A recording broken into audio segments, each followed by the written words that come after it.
complaint na inendorso ng akbayan ay isang papel na walang kalakip na kahit anong ebidensyang magpapatunay sa mga paratang na isinasaad dito. Hindi na ito bago. Matatandaan na ang impeachment laban sa akin ay naging sagot nila sa aking pag-alis sa gabinete.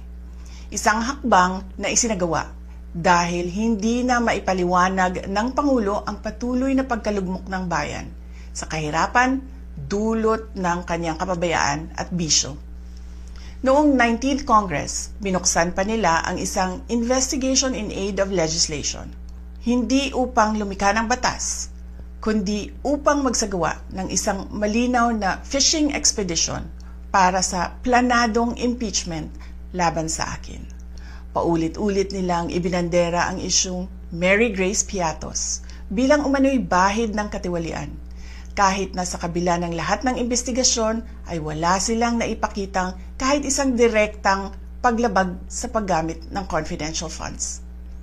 Sumunod na dito ang bentahan ng mga pirma para sa impeachment at ang mga tinaguriang for later release projects na ipinangako umano sa ilang miyembro ng Kamara upang itulang ang impeachment laban sa akin.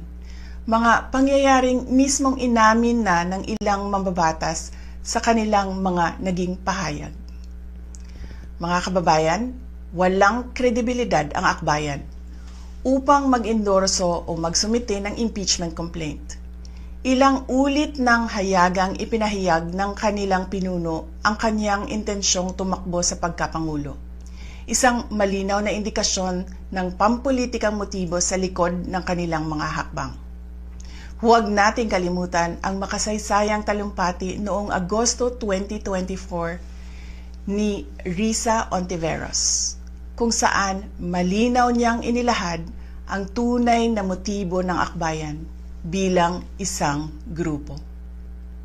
At habang ang anak niya ay may kapangyarihan pa, hindi magiging madali ang ating laban.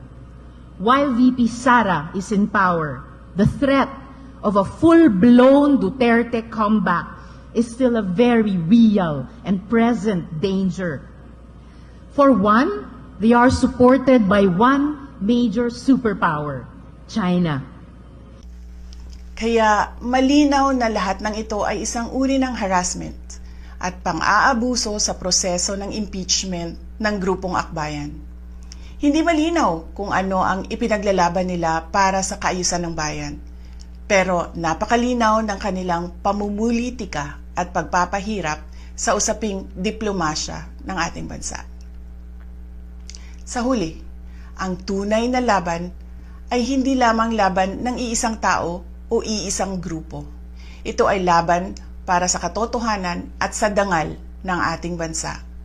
Naway magsilbi itong paalala sa ating lahat na ang kapangyarihan ng impeachment ay hindi dapat ginagawang sandata ng politika, kundi isang banal na proseso para sa hustisya at pananagutan. Sapagkat kapag nanaig ang abuso, ang tunay na talunan ay ang sambayanang Pilipino.